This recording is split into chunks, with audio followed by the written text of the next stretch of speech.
어떻게 여러분들 오늘 예배를 드리면서 기쁨이 있으십니까? 네. 여러 가지 시험을 만나도 기뻐하실 수 있겠습니까? 성경에서 여러 가지 시험을 만나거든 기쁘게 여기라. 그죠? 온전히 기쁘게 여기라. 그것도 그냥 기쁜 게 아니라 온전히 기쁘게 여기라. 그렇게 말씀을 하십니다. 근데 어떻게 여러 가지 시험을 만나는데 기뻐할 수 있을까요? 성경에서도 기뻐하라고 얘기하지 않고 기쁘게 어떻게 하라고요? 여기라. 기쁘게 여기라. 그럽니다.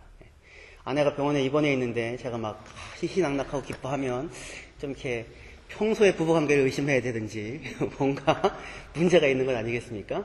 그런데 시험을 만나는데 기쁘게 여겨라. 기쁜 것으로, 기뻐할 만한 것으로 생각해라 라고 합니다. 왜냐하면 그 시험이 무엇을 만들어내기 때문에요? 인내를 만들어내는 줄을 우리가 알미니라. 이렇게 말씀합니다. 인내가 뭐길래 왜 인내가 만들어진다고 기뻐해야 할까요? 인내가 그렇게 아주 값진 가치입니까? 시험과 바꿔서 얻었을 때, 야, 기쁘다 할 만큼?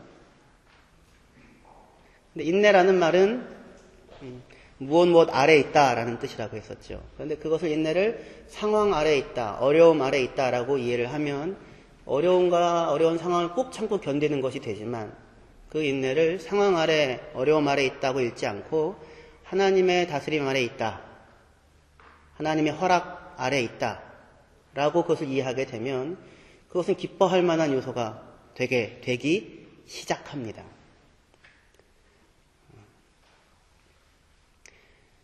바울이 아시아에서 복음을 전하기 위하여 무진장 애를 썼는데 아무리 해도 복음의 문이 잘 열리지 않고 그런 거예요. 왜 이런 상황이 있는가 아마 고통스러웠을 것입니다. 그런데 하나님께서 뜻하셨던 것은 아시아에서의 복음이 아니라 전해지는 것이 아니라 먼저는 마케도니아로 유럽으로 복음이 먼저 전해지는 것이었습니다. 답답하고 노력하고 애쓰고 힘을 쓰는데도 불구하고 사역의 길이 열리지 아니하고 정말로 온갖 것을 쏟아 부었는데도 되어지지 않을 때 사람은 당연히 낙심하고 힘들어할 수 있겠지만 그러한 상황들조차도 누구의 주권 아래? 하나님의 주권 아래 다스리시는 것 아래 있다라고 하는 것을 인정하게 될 때에 전혀 생각지 않은 마케도니아라고 하는 유럽이라고 하는 새로운 복음의 통로를 열어가시는 하나님을 보게 되는 것입니다. 그래서 시험을 만나는 일은 인내, 다시 얘기해서 하나님의 다스리심을 신뢰하며 그 매일의 순간을 통과할 수 있는 하나님을 믿는 자들만이 경험할 수 있는 기가 막힌 기쁨들을 만들어낼 수 있는 것이기 때문에 우리는 기뻐할 수 있게 됩니다. 그 인내가 온전함과 그리고 성숙을 만들어내게 됩니다. 4절에 인내를 온전히 이루라. 이는 너희를 온전하고 구비하여 조금도 부족함이 없게 하려 함이라 합니다. 스스로가 우리가 무엇을 채워서 무엇을 이렇게 습득하여 가져서 온전하여지고 부족함이 없어지는 것이 아니라 하나님이 지극히 작은 세밀한 부분에 이르기까지 다스리시는 것을 매 순간 경험하는 것을 통하여 사람은 온전하게 되어집니다. 오늘은 지난주에 제가 예고를 해드린 대로 그렇습니다. 맞습니다. 하나님이 다스리신다고 하는 것을 인정하고 믿고 그리고 인내한다고 하는 것은 좋습니다. 하지만 그런 내용을 우리가 듣고 지금은 이렇게 고개를 끄덕이긴 하지만 막상 그 어려움의 상황을 만나게 되고 막상 그 시험의 시간을 통과하게 될 때 우리가 지금 이렇게 생각하는 것만큼 쉽게 인내라고 하는 것이 우리 마음을 지배하지 못하고 불안과 의심이라고 하는 것이 우리의 마음을 이렇게 공격하는 것들을 우리는 만나게 됩니다. 그렇죠? 그래서 인내가, 믿음이 우리 마음을 지배하도록 허용하는 것이 아니라 오히려 수도 없이 의심이 들고 그 의심들을 처리하느라 마음이 분주해지는 상황에 우리가 겪게 되기도 하는 것입니다. 6절에 보시면 6절에 같이 한번 읽겠습니다. 시작. 오직 믿음으로 구하고 조금도 의심하지 말라. 의심하는 자는 마치 바람에 밀려 요동하는 바닷물결 같으니. 그래서 인내와 믿음이 사실은 어떻게 보면 같은 내용으로 동전의 양면과 같은 것으로 나오는데, 믿음으로 구하고 의심하지 말아라 라고 얘기합니다. 의심하는 사람은 바람에 밀려 요동하는 바닷물결과 같다. 의심이라는 말은 원래 그 단어 자체가 판단하는 마음 이런 겁니다. 판단하는 마음. 그 단어 자체가 그렇습니다. 그러니까 속으로 끊임없이 판단을, 어떠한 어려운 상황들을 만났을 때에 속으로 끊임없이 사람들이 판단을 하게 됩니다. 그렇죠? 아무 생각 없이 가만히 있는 사람은 아마 아무도 없을 것입니다. 그런데 그 의심하는 마음은 속으로 끊임없이 판단을 내리는 판단의 근거가 믿음이 아니라, 인내가 아니라, 하나님이 다스리신다라고 하는 것이 아니라 상황 자체에 근거한 판단입니다. 끊임없이 상황에 근거해서 판단을 내리며 살게 됩니다. 그래서 잘 될 것이다와 잘 되지 않을 것이다. 잘 될 것이다와 잘 되지 않을 것이라는 것 사이를 끊임없이 오갑니다. 나름 그때마다 판단의 근거들은 있습니다. 하지만 그 판단의 근거라는 것, 그 상황 자체는 끊임없이 변하는 것이기 때문에 그 변하는 상황에 따라서 나의 판단 또한 끊임없이 요동하게 될 것입니다. 때로는 상황과 환경 그 자체는 전혀 달라지지 않았음에도 불구하고 내 마음의 요동에 따라 자기 혼자 절망하고 자기 혼자 희망에 부풀어 오르고 확고하던 믿음이 누군가의 말 한마디에 한순간에 송두리째 무너지기도 합니다.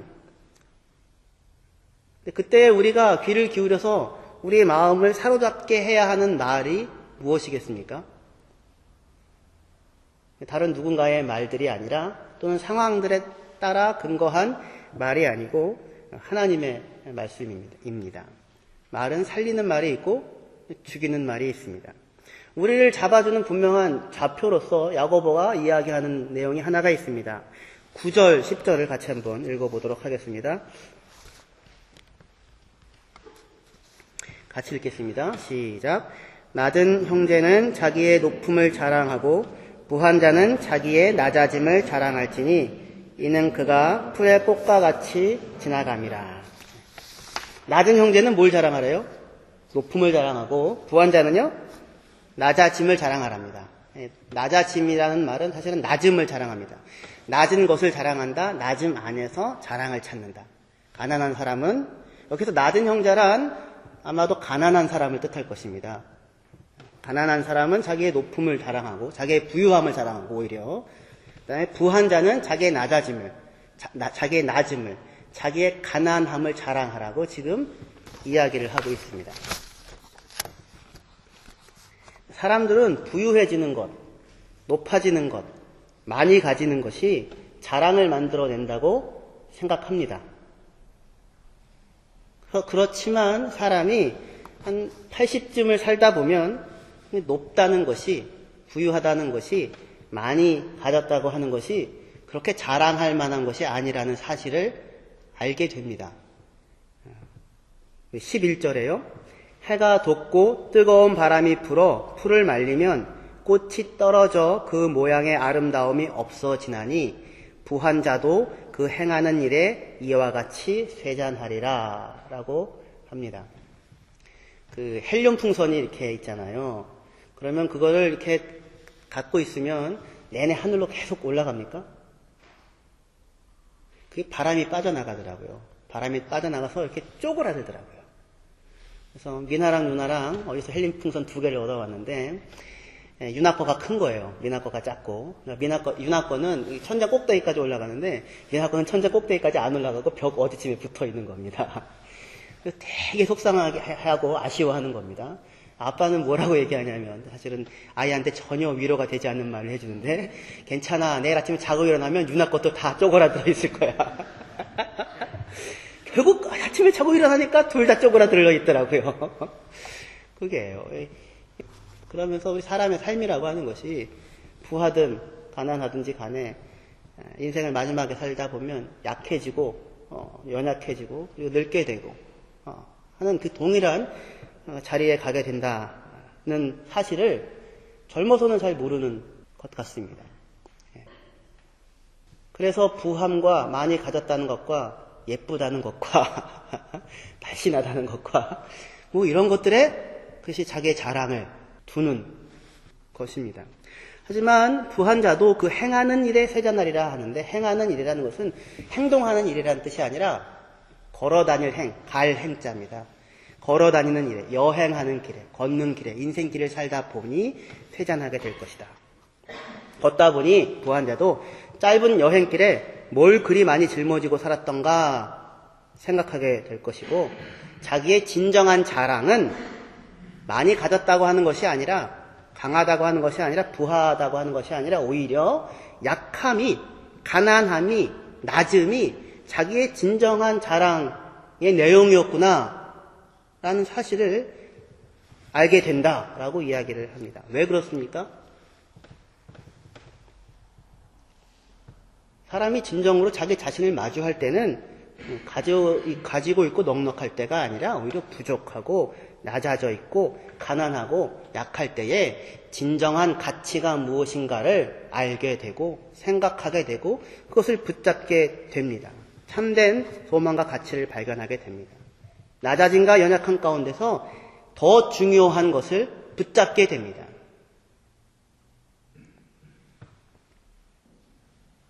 인생에서 보다 중요한 것이 무엇인지를 발견하게 됩니다.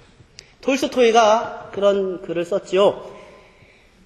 하루 동안의 시간을 줄 테니까 막대기를 가지고 가가지고 삥 둘러 그려서 끝에까지 딱 마무리를 해라. 그 땅을 다 너에게 주겠다. 어떻게 합니까? 아침 일찍부터 밤에 늦게까지? 정말 죽자 뛰지요. 우리 청소년부 아이들이 어제 축구를 했는데 죽자 뛰더라고요. 정말로. 그렇게 많이 뛰는지 정말 깜짝 놀랐습니다. 나는 목사님은 아주 그냥 심장이 밖으로 나올 것 같은데 그냥 어디에나 애들이 있는 겁니다. 근데 하루 종일을 뛰어가지고 그 직전에 여기 닿기만 하면 다 내 땅인데 그 직전에 쓰러져서 그 사람이 죽어버리죠. 그죠? 그런 겨우 차지한 땅은 자기가 누울 땅 한 평을 갖게 됩니다. 수많은 땅과 자기의 목숨 중에서 무엇이 더 소중합니까? 무엇이 더 중요합니까? 무엇이 더 중요한지를 사람은 강하고 부유할 때에 알게 되는 것이 아니라 약함과 연약함 가운데 있을 때에 그것을 발견하게 됩니다. 저희 최회장 사모가 이번에 있으니까 얼마나 최회장 사모가 저한테 소중한 사람인지를 발견하게 되고 알게 되고, 그리고 주위에 있는 우리 이 길 한인 성도의 가족들이 얼마나 고마운 분들인지를 알게 됩니다. 여기에 어머니가 없지만 어머니가 계시고, 여기에 형제 자매가 없지만 여기에 형제 자매가 있다는 사실을 맨날 외국에 살아서 형제 자매도 없이 맨날 이런 것을 입에 달고 살았는데, 오히려 연약한 가운데 있게 되자 이곳에 어머니도 있고 형제도 있고 자매도 있다는 사실들을 알게 됩니다. 그리고 사람이 있다는 것이, 그런 사람들이 있다는 것이 사람이 있다는 것이 얼마나 소중한지를 확인하게 됩니다. 어느 CF 유명하게 되어진 CF 광고에 장례식 장면이 나오는데 혹시 보셨는지 모르겠습니다. 남편이 죽게 된 장례식장입니다. 부인이 나와서 이제 마지막 가는 남편에 대하여 이야기를 하는 것입니다. 그러면 보통 이렇게 좋은 것들, 훌륭한 것들을 얘기하게 되어지지 않습니까? 그런데 이 여자분은, 부인은 자기는 그런 것들을 얘기하지 않겠다라고 얘기를 하면서 잠자리에 대해서 이야기를 한다고 합니다. 자기 남편은 백고동이 울린다고요, 잘 때. 얼마나 심하게 코를 고는지 엄청나게 코를 골고, 코만 골 뿐만 아니라 그것과 반주를 맞춰서 가스까지 배출을 해내며 잠을 주무신다고 하는 것입니다. 얼마나 심하게 그렇게 하는지. 그런데 이제는 더 이상 잘 때 그 사람의 코 고는 소리와 그 사람의 방귀 뀌는 소리를 들을 수가 없다고 합니다. 그러면서 그 여자분이 하는 얘기가, 누군가에 대하여 그 사람이 떠났을 때에 우리가 그 사람에 대하여 기억하는 것은 그 사람의 완벽하고 훌륭한 모습들이 아니라 그 그 사람의 연약하고 부족한 모습들로 그 사람에 대해서 기억을 하게 되어진다고 그렇게 이야기를 합니다. 그러면서 곁에 있는 여러분들, 부부들 서로 그 연약함과 부족한 것들로 기억될 테니 그것들을 고마워하시고 감사해 하십시오. 그렇게 이야기하는 그 가족의 소중함에 대한 공익광고, 그런 것이 있었습니다. 저도 그럴 것 같습니다. 여러분들이 저랑 이제 헤어지게 되었었을 때에 저에 대해서 어떤 것을 기억하겠습니까? 우리 목사님 그런 게 아니라 글쎄 이렇게 얘기하면서 하던 어떻게 마음에 뭐가 있는데 그걸 표현을 못해가지고 혼자서 막 안달을 내고 있는 이런 거를 기억을 하지 않겠습니까? 목소리가 왜 저런지, 평소에는 안 그런 양반이 왜 저기서는 저러나, 그런 것들로 저를 기억할 거라고요. 제가 생각해도, 다시 여기 녹음을 하고 있지만 들어보면 정말 가슴을 치며 왜 말을 끝을 제대로 못 맺고 저러고 있는가? 그렇게 하고 싶은 얘기가 있는데 그걸 못하고, 근데 그것으로 아마 여러분들은 저를 기억할 것입니다. 우리 목사님 그런 사람이다. 소중한 기억이죠. 그것들로 기억이 됩니다. 연약함이, 가난함이, 낮아짐이 그것이 그 사람을 그 사람 되게 만드는 것입니다. 그것이 없으면 그 사람은 더 이상 그 사람이 아닌 사람인 것이죠. 사람들은 그런데 인내하지 못하고 믿음에서 파선하고 쉽게 요동하고 판단이 이렇게 좌우되고 흔들리는 이유는 착각을 하고 있기 때문입니다. 부한 것이 좋고 가난한 것이 나쁘다 그렇게 생각하고 있기 때문입니다. 강한 것이 좋고 약한 것이 나쁘다 그렇게 생각하고 있기 때문입니다. 키가 큰 것이 좋고 키가 작은 것이 나쁘다 이런 이상한 생각을 하고 있기 때문입니다. 그러면 안 됩니다. 부유해서 좋은 것이 뭐가 있습니까? 그리고 가난해서 나쁜 것이 뭐가 있습니까? 여러분들을 생각할 때 여러분들은 부유한 사람입니까? 아니면 가난한 사람입니까? 여러분들이 생각할 때 저는 부유한 사람입니까? 아니면 가난한 사람입니까?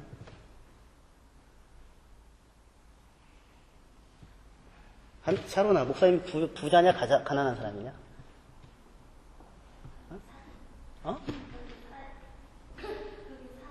그 사이? 그 사이? 그 사이 어느 쯤인가? 다들 그렇게 생각하시는, 그죠? 그 사이 어느 쯤인가? 샤론이 정말 대단해. 우리 청소년부가 이렇습니다. 객관적인 기준으로 보면 사실 가난하다 이렇게 얘기할 수 있을지도 모르겠습니다. 누군가에게 제 공식적인 소득을 이야기하면 이상한 눈으로 저를 쳐다보며 그걸로 살 수가 있습니까? 그렇게 이야기를 합니다. 하지만 저는 저 스스로 느낄 때에 절대로 가난하지 않다고 생각합니다. 저는 가난하지 않을 뿐만 아니라 저는 부유합니다. 저는 참 부유하게 살고 있다고 생각합니다. 제 아내랑 항상 서로 눈을 보면서 마주보며 하는 얘기가 우리 참 부유하다. 우리 참 부족한 것 없이 우리 참 부유하지. 그렇게 이야기를 좁아 터진 집에서 방구석에서 하고 있습니다. 저는 가난하지 않습니다. 저는 물론 객관적인 기준으로 보면 적게 갖고 있습니다. 결핍된 부분이 있습니다. 없습니다. 하지만 그 없음 덕분에 더 깊이 하나님을 체험합니다. 저는 그 결핍 때문에 하나님이 채워주시지 아니하시면 살 수 없는 결핍을 갖고 있기 때문에 하나님을 늘상 경험합니다. 그리고 하나님은 결코 저를 부족하게 만들고 부족하게 채워주신 적이 없습니다. 할렐루야. 매일매일 하늘에서 만나가 내립니다. 믿음이 점점 세지고 있습니다. 믿음이 자꾸 세지니까 조금 더 부유한 사람 행세를 할 수 있게 됩니다. 신승철 선교사님이나 제 친구 동료 목사님들 중에 아버님이 목사님이 본인이 목사인데 아버님도 목사님이 그런 목사님 친구들을 보면 진짜 부자로 삽니다. 어려서부터 부자로 삽니다. 목사님의 자녀가 어떻게 부자로 살 수 있겠습니까? 예? 그럴 수가 없는데 사는 것을 보면 결코 가난한 사람처럼 살지 않습니다. 그 결핍이, 부족함이 날마다 하나님을 경험하게 만듭니다. 믿음이 세지지 않을 수 없습니다. 하나님이 행하시는 일들을 날마다 보게 됩니다. 그 기이한 일들을 경탄하며 쳐다보며 하나님이 행하시는 그 길을 따라 나도 그것을 따라가고자 합니다. 저는 저의 악함 때문에, 연약함 때문에, 저의 가난 때문에 저는 강할 수 있습니다. 그것은 우리 모두의 이야기입니다. 우리 모든 그리스도인들의 이야기입니다. 내가 이 보배를 질그릇에 지녔으니 이는 능력의 지극히 큰 것이 내게 있지 않고 하나님께 있음을 알게 하려 하심이라. 내가 능력을 갖고 있는 것이 아니고 나는 질그릇인데, 그런데 그것이 질그릇이기 때문에, 연약하기 때문에, 결핍이 있기 때문에 채워주시는, 능력이 온전하게 되어주시는 것을 경험하게 됩니다. 우리는 그런데 속는 것입니다. 부한 것이 좋고 가난한 것이 나쁘다 속는 것입니다. 제 아내가 입원을 했습니다. 갑자기요. 그렇죠? 좋은 것입니까? 나쁜 것입니까? 어느 분이 그렇게 얘기하시더라고요. 저한테 고해성사를 하시더라고요. 목사님 죄송합니다. 저를 용서해 주십시오. 아니 뭘 용서해 줍니까? 그동안 제가 항상 그 임산부를 위해서 기도를 하다가 하필이면 사모님 임신했을 때 기도를 안 했습니다. 그래서 용서해 주십시오. 이렇게 얘기를 하시더라고요. 그래서 그 마음이 무슨 마음인지 알지요. 얼마나 감사한 마음입니까? 그렇죠? 얼마나 사랑이 담겨져 있는 마음입니까? 그 말에 참 깊은 감사를 하게 되고 감동을 하게 됩니다. 그런데 기도를 안 했기 때문에 이런 일이 벌어졌다고 생각하는 것은 무슨 것이, 뭐가 전제가 됩니까? 지금 제 아내가 당한 일은 굉장히 나쁜 일이고 굉장히 불행한 일이다 라고 생각할 때에 그렇게 생각할 수 있을 것입니다. 네, 과연 이것이 그렇게 나쁘고 불행한 일만이겠습니까?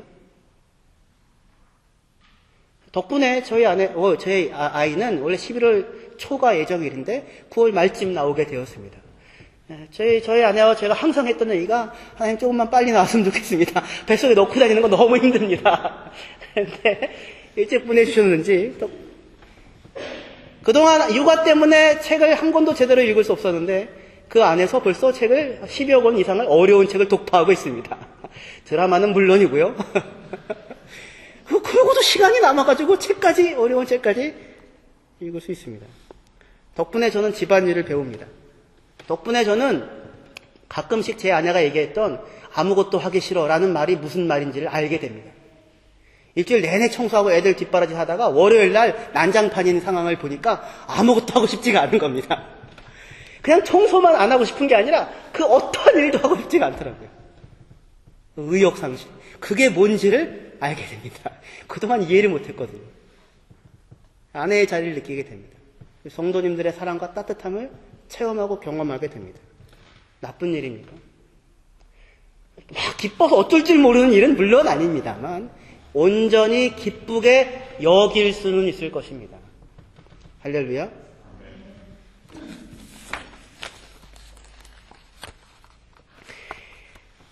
(16절에) 그렇게 말합니다. 같이 한번 읽어보겠습니다. 16절에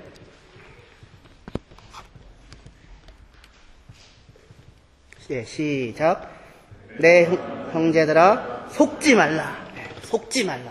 내 사랑하는 형제들아 속지 말라. 세상에 속고 하나님을 오해하기 때문에 이러한 일들이 생깁니다. 사람이 시험에 빠지는 것은 두 가지 이유 때문인데 하나는 세상에 속기 때문입니다. 그리고 하나님을 오해하기 때문입니다. 세상에 속는다는 것은 욕심에 끌려서 미혹되는 것입니다. 사람이 시험을 받는 것은 욕심에 끌려 미혹됨이니. 그 욕심은 왜 생깁니까? 부한 것이 좋다고, 강한 것이 좋다고, 많이 가진 것이 좋다고 생각하는 욕심입니다. 그것이 미혹하게 합니다. 미혹한다는 말은 미끼를 던진다는 말입니다. 미끼를 던진다. 이거는 그 뒤에 뭐가 있는지 알 수 없는 것입니다. 미혹된다는 말은 미끼를 덥석 문다는 말입니다.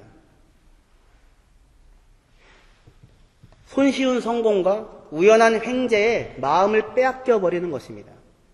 남들은 다 쉽게 가는데 나는 왜 이렇게 어려움이 많냐며 하나님을 원망하고 그리고 남들이 힘써 이룬 성취를 폄하하는 것입니다.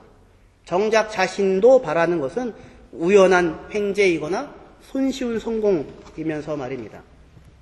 하지만 하나님이 정말로 원하시는 것은 소위 세상이 이야기하는 성공이 아니라, 소위 세상이 얘기하는 부함이 아니라, 성공이 아니라 성숙입니다. 하나님을 체험하는 것입니다. 하나님을 체험하는 것을 통하여 누리게 되어지는 성숙입니다. 하나님을 체험하는 것을 통하여 하나님을 닮아가게 되어지는 성숙입니다.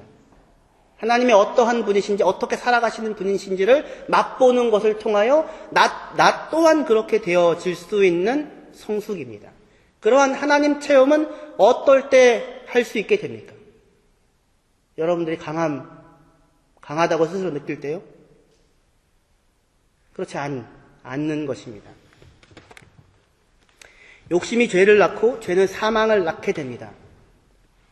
죄를 낳습니다. 잉태하고 낳고 자라고 장성하고 노년이 되고 마침내 죽는 길고 긴 사이클을 갖고 있는 것이 욕심입니다. 죄입니다.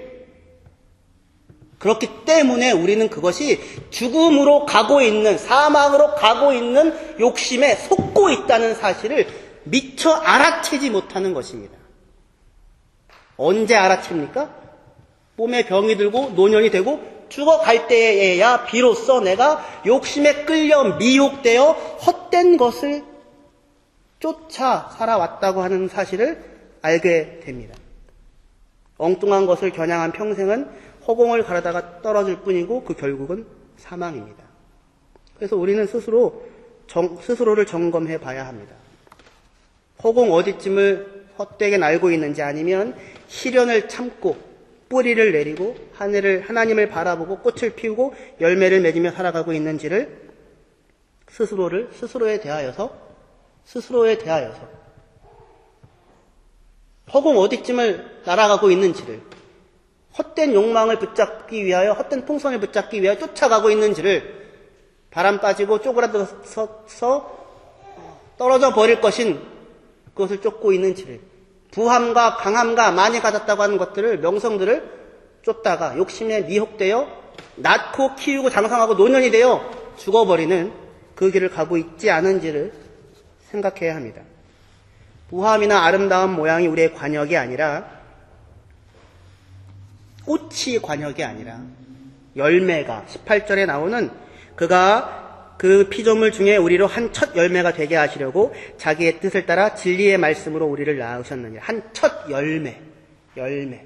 오랜 나무가 모종이 돼서 자라서 최소한 3년쯤 지나고 봄, 여름, 가을, 겨울을 거치고 오랜 시간을 지나야 겨우 맺혀지는 그 성숙, 그것이 하나님이 우리를 향하여 갖고 계신 관역이며 목표인 것입니다.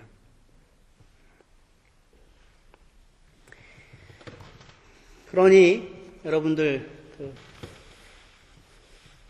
선한 것을, 모든 좋은 것을 주시는 하나님이 여러분들의 아버지임을 신뢰하시고 매 순간마다 닥치게 되어지는 여러 가지 시험과 어려운 일들을 온전히 기쁘시게 여기시는 저와 여러분들이 되어지기를 주님의 이름으로 축원합니다.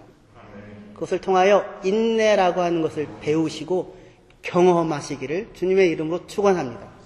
그것을 통하여 참된 성숙을 이루어내시는 분이 되시기를 또한 주님의 이름으로 축원합니다.